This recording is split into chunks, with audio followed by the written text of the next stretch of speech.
This is Mountaintop History, a podcast produced by the Thomas Jefferson Foundation at Monticello. Mountaintop History brings forward meaningful stories from this historic home and plantation, from the past and from the present. My name is Kyle Chattelton. And I'm Olivia Brown. Thank you for joining us. We hope you'll learn something new. I'm joined on today's podcast by Endrina Tay, the Fiske and Marie Kimball Librarian here at Monticello. Endrina spends a lot of time with the books in our collection, both historic and modern. So today, we're going to be talking about some of our most asked questions related to Thomas Jefferson's love of books. Endrina, welcome, and thank you for joining me. Thank you, Olivia. It's great to be here. Why don't you first tell us a little about the work that you do here? Sure. As Olivia mentioned, I'm the Fiske and Marie Kimball Librarian at the Jefferson Library. I provide leadership and oversight for the library, which is part of the Robert H. Smith International Center for Jefferson Studies. We provide access to research and archival resources related to the study of Thomas Jefferson's life, times, and legacy, and to the people who lived and worked at Monticello, and to the history of the Thomas Jefferson Foundation.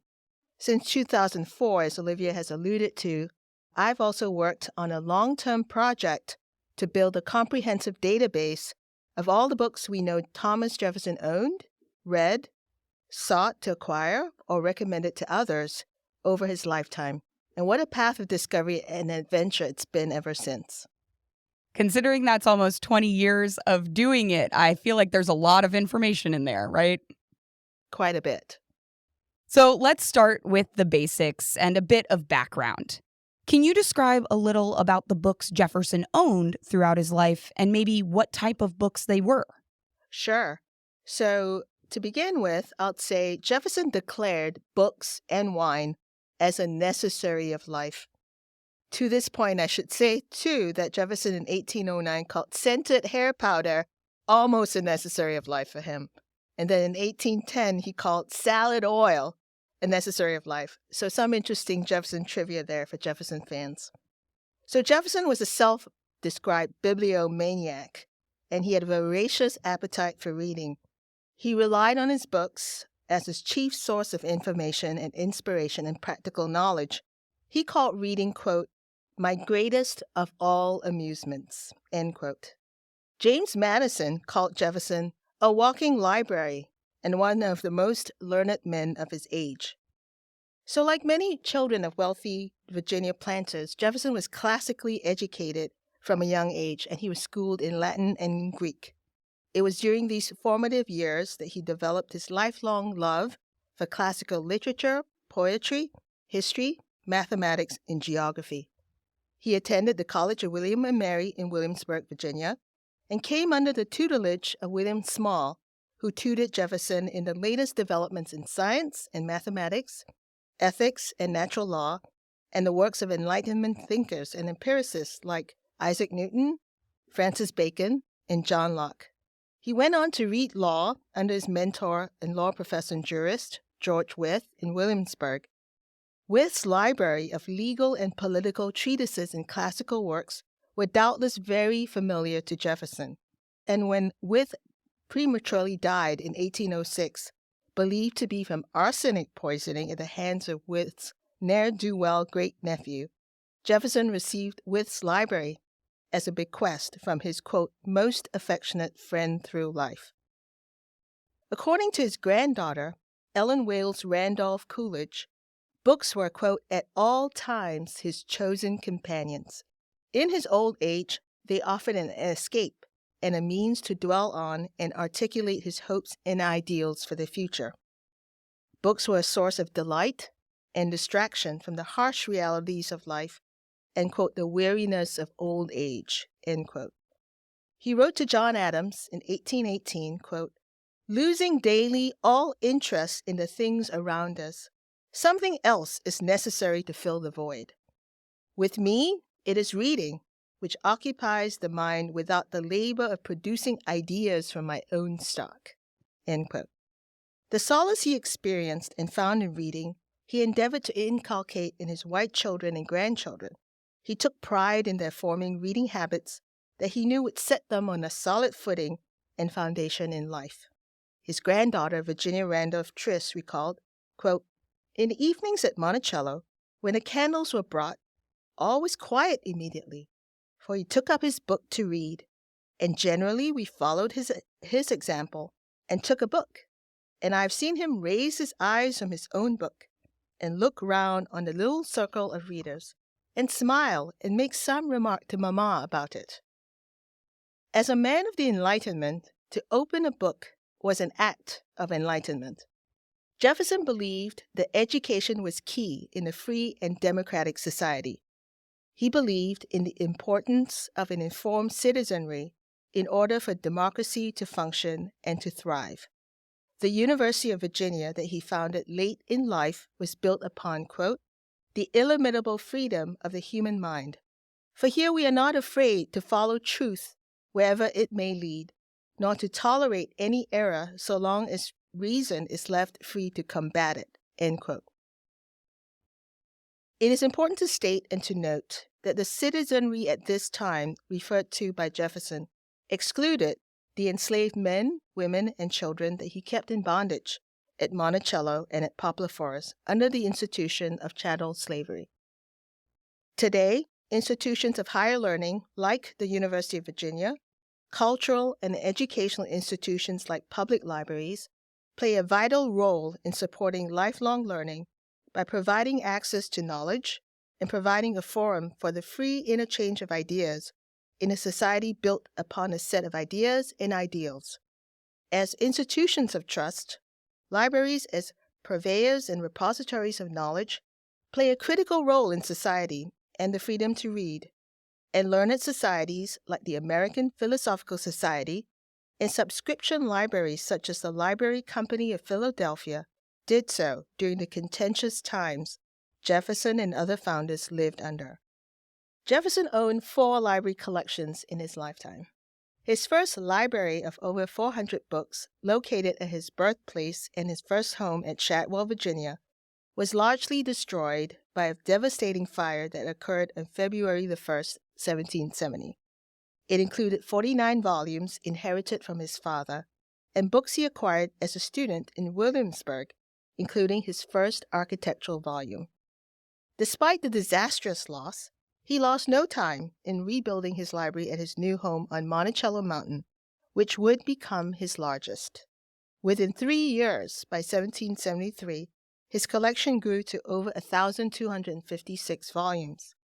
He then doubled the size of his library over the next 10 years, such that he recorded a count of 2,640 books as at March 1783, just as he got ready to head to Europe in 1784 as U.S. Minister Plenipotentiary to France, before going on to replace Benjamin Franklin as U.S. Minister to France in 1785. While in Europe, his library collection expanded significantly in both subject range and depth. He essentially went on a 5-year shopping spree and acquired another 2,000 books from all the major European publishing centers at the time, namely Amsterdam, Frankfurt, Madrid, and London. Then, after returning to the United States in 1789, he added another 2,000 volumes over the subsequent 25-year period while he was Secretary of State under George Washington, then Vice President in the John Adams administration, before he won election as U.S. President for 2 terms from 1801 to 1809. By 1814, Jefferson's Monticello Library had over 6,500 volumes and was one of, if not the largest personal libraries in America at the time. When he offered and sold his library to Congress in 1815 to replace the Congressional Library set aflame and destroyed by British forces in the War of 1812, his collection became the foundation for today's Library of Congress in Washington, D.C. Naturally, Jefferson's penchant for reading did not stop with the sale of his library to Congress. He immediately began to build another library at Monticello. This so-called retirement library collection was curated by him over the last 11 years of his life, from 1815 to 1826. It had about 1,600 volumes at his death. The works reflected his reading preferences and interests during the final years of his life. Much of this period was dedicated to building and establishing the University of Virginia.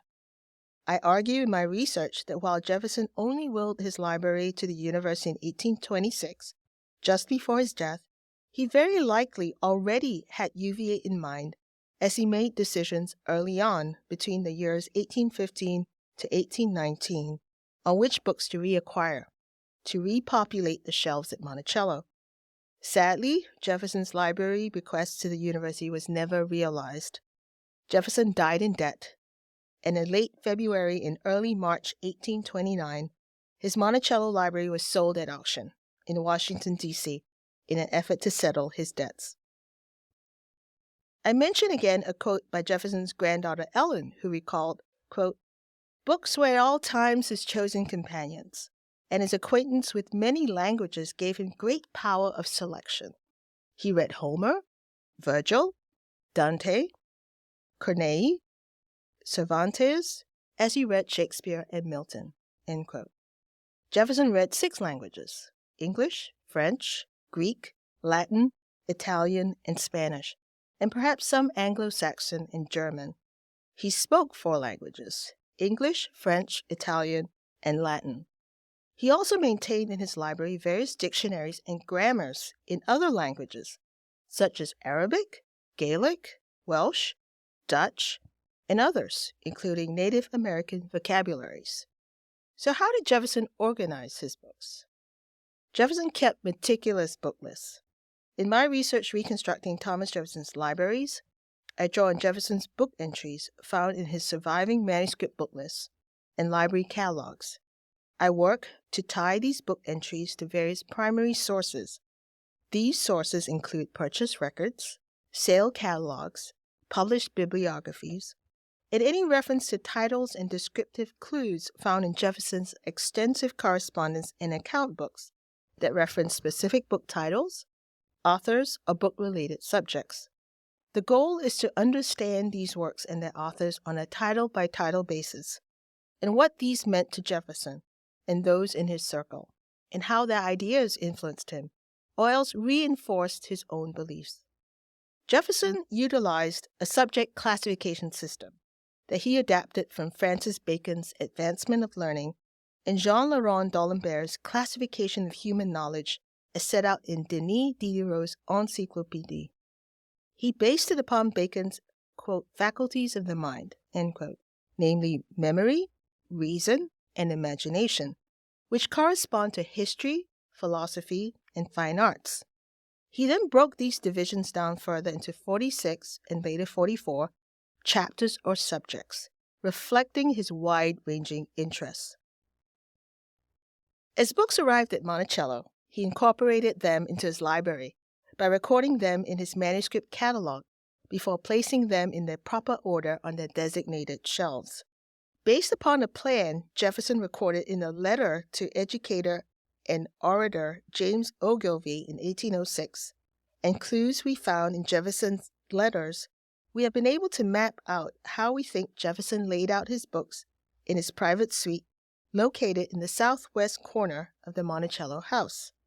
We know his library occupied 3 rooms: his book room, library and library annex, and his cabinet, which essentially corresponded to the 3 divisions within Jefferson's library, namely history, philosophy, and fine arts. We think Jefferson maintained this overall organization until 1815, when he sold his library to Congress. With his reduced book collection, he no longer needed the South Square room, which he relinquished to his daughter, Martha Jefferson Randolph, for a sitting room.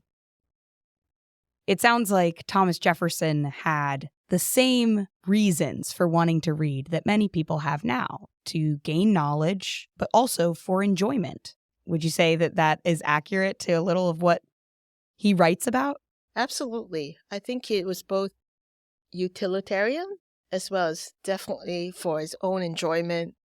It's like the equivalent of the internet, equivalent of watching a movie, equivalent of watching whatever media that people use for entertainment. Because it's sort of a window into the world, right? It's how you learn about what's happening in the world. And books really function that way for Jefferson. He's using them as a form of entertainment for himself, too. Mm-hmm. Absolutely. And that's why I think he continued to enjoy reading towards the end of his life. And he would gravitate to the books that gave him the most enjoyment, the most delight. He was always learning, right? We know that Jefferson taught himself languages by reading translations. So, in fact, that's how he learned Spanish. We know that he used 2 copies of Don Quixote, basically the Spanish, and I'm not sure, I think it was the English or was it the French? It was another language that he could read. That's how he basically, by comparison, side by side sort of additions, he was able to sort of teach himself the language. And this leads me to comment that Jefferson had a habit of interleaving editions. He would buy books and he would actually break them up, and then he would interleave different pages to create a sort of a new thing, a book that he could read with Latin and Greek on facing pages, or French and English on facing pages. So it's like his own version. And he famously did that with the Gospels. We know about the Jefferson Bible, and essentially there were 2 versions of it. But the second iteration, he bought 8 copies of the Bible in 4 languages and razor cut the passages that he felt reflected the true essence of Jesus's teachings and his biography, and he put that together.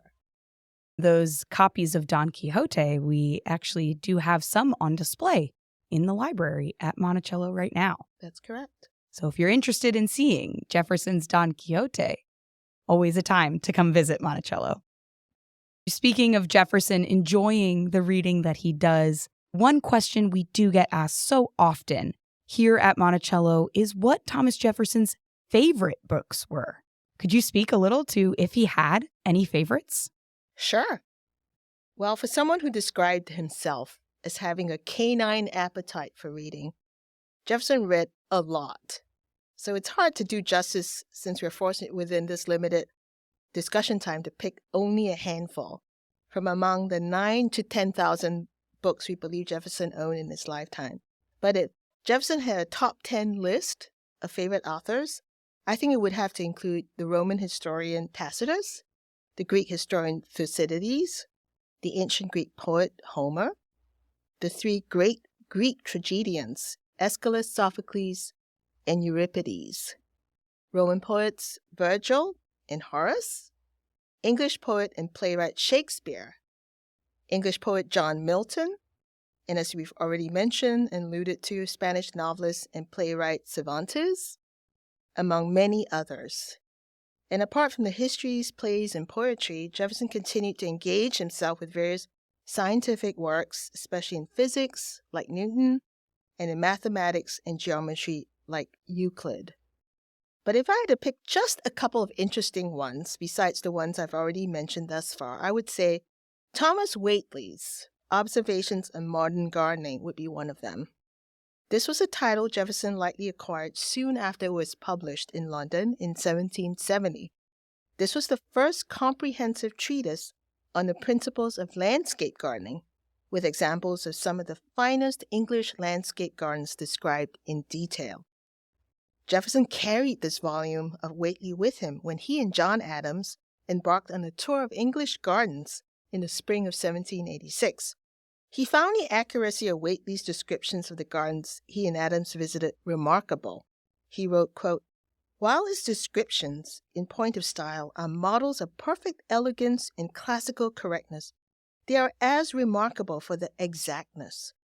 I always walked over the gardens with his book in my hand, examined with attention the particular spots he described, found them so justly characterized by him as to be easily recognized, and saw with wonder that his fine imagination had never been able to seduce him from the truth."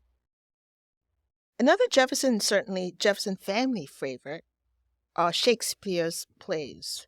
Jefferson owned at least 6 editions of Shakespeare's works in his lifetime, and there are likely other copies that were acquired for and used by his family members.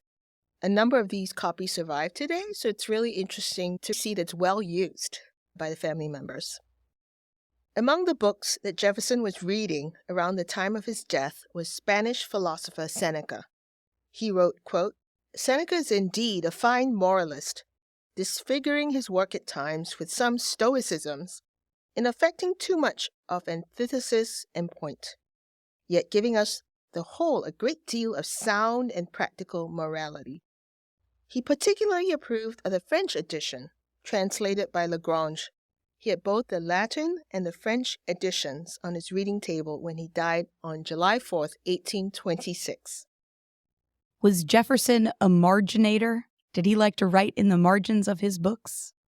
Very interesting question. So unlike his dear friend John Adams, who's famous for having an argument with the author in the margin, Jefferson did not write very much in the margin. I think when he was younger, when he was studying the law, his law books might have some references, but they tended to be corrections or cross-references. He didn't respond. What he would tend to do is that he would write them on a separate piece of paper, and then that would be inserted, because we have seen some of these surviving inserts that get bound in when the book is rebound. But he tended not to want to mark his books. I think it's a combination of reasons. I think for him as a book lover, a book user, I think you and I probably know people who refrain from writing their books, whereas there are others who don't mind highlighting it, writing all over it. I think he always had a sense that these books would be passed on. So he did not mark his books. And the only time he would do that is because there was a correction that he wanted to make. For Jefferson, you kind of have to look elsewhere. You have to look at his responses in his correspondence. When people ask him questions about a certain author or a certain idea, I think that's where you're going to get more information from.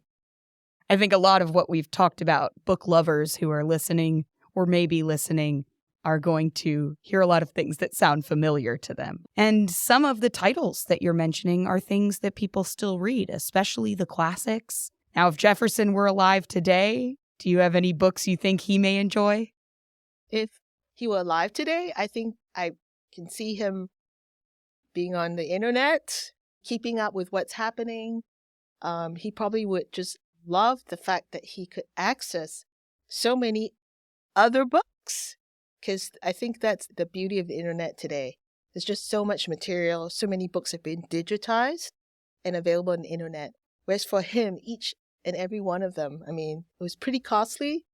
Some he didn't buy, some were sent to him or given to him, but the majority of the books that he owned, he had to buy them, and they were not inexpensive.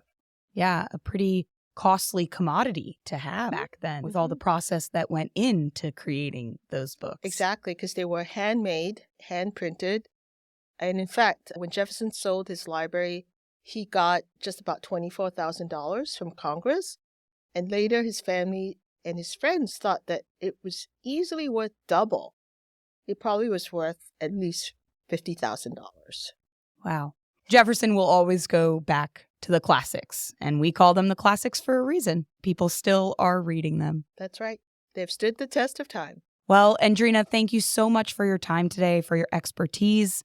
It's so wonderful to bring members of our staff in to be a part of these podcasts, because instead of hearing from me, we can talk to the experts on the topic, people who have spent so much time researching these ideas and are always learning more about them. So it's a pleasure to have you on Mountaintop History today. I want to thank you so much for being with us. It was a pleasure. Thank you, Olivia.